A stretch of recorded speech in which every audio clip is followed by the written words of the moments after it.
দেশবন্ধু এবং এইটা আমরা আজাদ সমাজ পার্টির নীতি আদর্শ আম্বেদকরবাদী যে চিন্তা চেতনা ভারতবর্ষে যে আম্বেদকরবাদী রাষ্ট্র কায়েম করার যে আমাদের চিন্তা হলো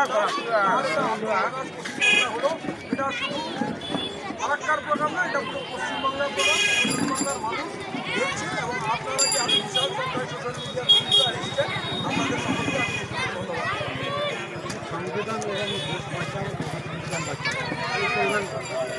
এই স্লোগান আজকের মূল স্লোগান হিন্দুবাদী সরকার এসছে, শাসিত সরকার এসছে, তারা বারে বারে হিন্দু রাষ্ট্র কায়েম করতে চায় এবং সংবিধান করতে চায়।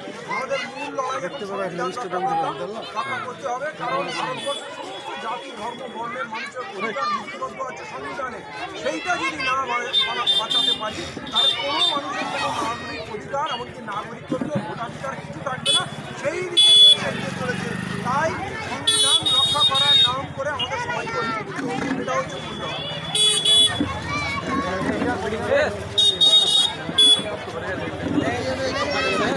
ফারাক্কায় আমরা সংগঠন করছি, ফারাক্কায় আমি ঘাঁটি করেছি, কারণ এটা পুরো পশ্চিমবাংলার উত্তরবঙ্গ এবং দক্ষিণবঙ্গের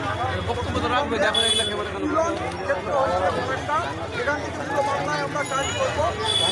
অত্যাচার বেশি, বঞ্চনা বেশি, গুন্ডাগার্দি বেশি, কষ্ট বেশি, সরকারের স্টেশন বেশি এবং ধুলিয়ানের মানুষ 754 জনকে বিনা দোষে জেলে আটকে রাখা হয়েছে, 237টা এফআইআর হয়েছে। এক দাঙ্গা করে, দাঙ্গা অর্গানাইজ করে 6,000 মানুষকে এফআইআর করেছে। তার সম্বন্ধে কোনো দল কথা বলে না, কংগ্রেস বলে না, সিপিএম বলে না, তৃণমূল বলে না। তাই তাদের কথা বলতে আমি ফারাক্কায় এসেছি এবং এই লড়াইটা পুরো পশ্চিমবাংলার মানুষকে লড়তে হবে। একজনও নিরীহ মানুষকে জেলে বিচারে বন্দি রাখা যাবে না, তাহলে ওই কুমারখালী থেকে আরম্ভ করে সার্জিল ইমামের সঙ্গে আমার বাংলার পার্থক্যটা কোথায়, এই কঠিন লড়াইটা বলার জন্য আমি